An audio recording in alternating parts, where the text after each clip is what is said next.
तमाम कोशिशों के बावजूद हालात क्या हैं? क्या वाकई टीका उपलब्ध है या नहीं? हालांकि सियासत एक तरफ, वहीं दूसरी तरफ ग्राउंड रियलिटी।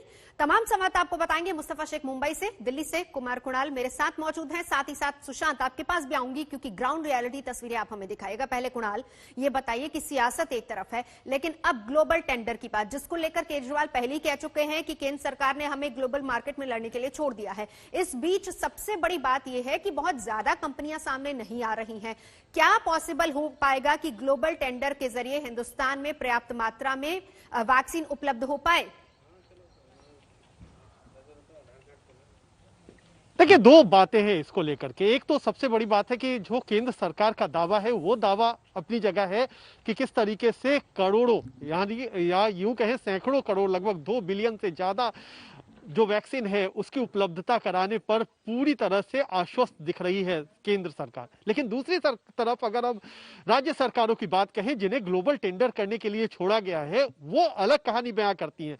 कल ही हमारी बात हो रही थी दिल्ली के स्वास्थ्य मंत्री सत्येंद्र जैन से। उनका ये कहना था कि अब हम ग्लोबल टेंडर के लिए नहीं जा रहे हैं, जो भी करना है वो केंद्र सरकार करे, हम अलग से नहीं जाएंगे। तो दिल्ली ने अभी फिलहाल ये मना कर दिया है कि वो ग्लोबल टेंडर के लिए जा रहे हैं। इस बीच लगभग 10 से ज्यादा राज्य ऐसे हैं जो ग्लोबल टेंडर के लिए चले भी गए हैं, जिन्होंने शुरुआत भी कर दी है। तो ऐसे में किस तरीके से वैक्सीन आएगी, किस तरीके से वैक्सीनेशन होगा, उसको लेकर के अभी भी अनिश्चितता का माहौल है। सरकार आश्वस्त जरूर कर रही हो, लेकिन अभी जो आज की स्थिति है उसमें वैक्सीन कम दिखाई पड़ रही है। कोविशील्ड, कोवैक्सीन, दो ही ऑप्शन है। हालांकि स्पुतनिक की कुछ वैक्सीन आई है देश में, लेकिन अभी वो उपलब्ध नहीं है। तो इसलिए बहुत मुश्किल हालात फिलहाल जमीन पर। बिल्कुल, दो और सहयोगी हमारे साथ मौजूद है, लेकिन उससे पहले कोरोना केस किस तरीके से कल की तुलना में गिरावट आई है वो भी हम आपको आंकड़ों के जरिए समझा देते हैं।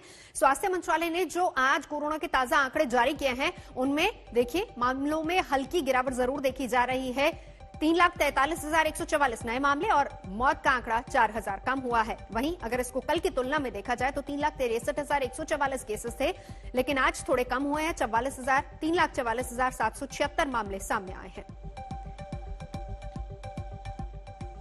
तो कोरोना के केस कम हो रहे हैं तो संक्रमण की दर भी कम हो रही। राजधानी दिल्ली में केसेस कम हुए हैं, पॉजिटिविटी रेट में भी गिरावट आई है, 14% तक ये पहुंचा है। यही नहीं, दिल्ली में ऑक्सीजन की खपत भी घट गई है।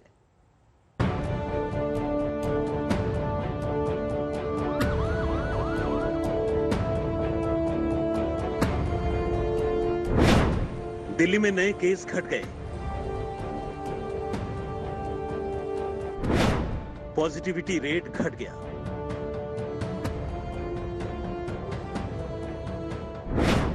एक्टिव केस घट गए,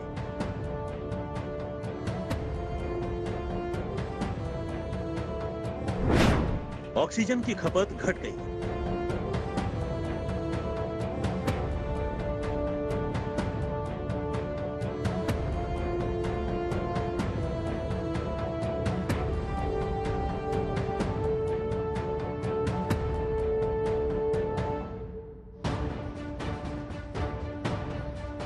कोरोना संक्रमण की दिल दहला देने वाली तमाम खबरों के बीच राजधानी दिल्ली से राहत भरी खबर आई है।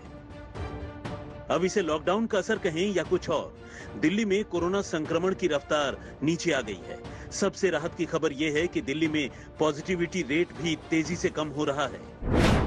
8 मई को दिल्ली में कोरोना के कुल 17,364 केस आए और पॉजिटिविटी रेट रहा 23.34%।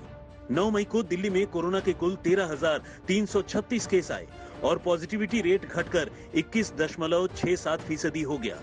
10 मई को दिल्ली में कोरोना के कुल 12,651 केस आए और पॉजिटिविटी रेट रहा 19.10%। 11 मई को दिल्ली में कोरोना के कुल 12,481 नए केस आए और पॉजिटिविटी रेट रहा 17.76%।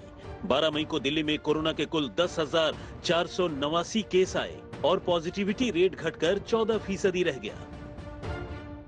एज ऑन टुडे अगर मैं देखूं तो पॉजिटिविटी रेट 14% आ चुका है और मरीजों की संख्या, डेली जो मरीज आ रहे हैं उनकी संख्या भी आज घट के 10,400 के करीब रह गई है।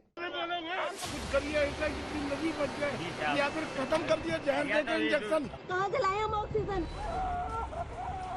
ये वही दिल्ली है जहां कुछ दिन पहले पॉजिटिविटी रेट 35% तक पहुंच गया था। अस्पताल मरीजों से अटे पड़े थे। अस्पतालों में मरीजों को एडमिट कराना किसी जंग जीतने से कम नहीं था। और अब दिल्ली में केस कम हुए हैं, पॉजिटिविटी रेट कम हुआ है। लोगों का भरोसा भी बना है कि दिल्ली में कोरोना उतार पर है।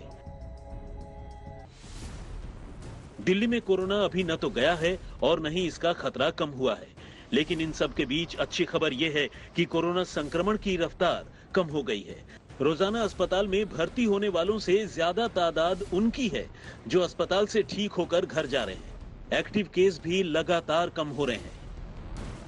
पंकज जैन के साथ कुमार कुणाल, दिल्ली आज तक।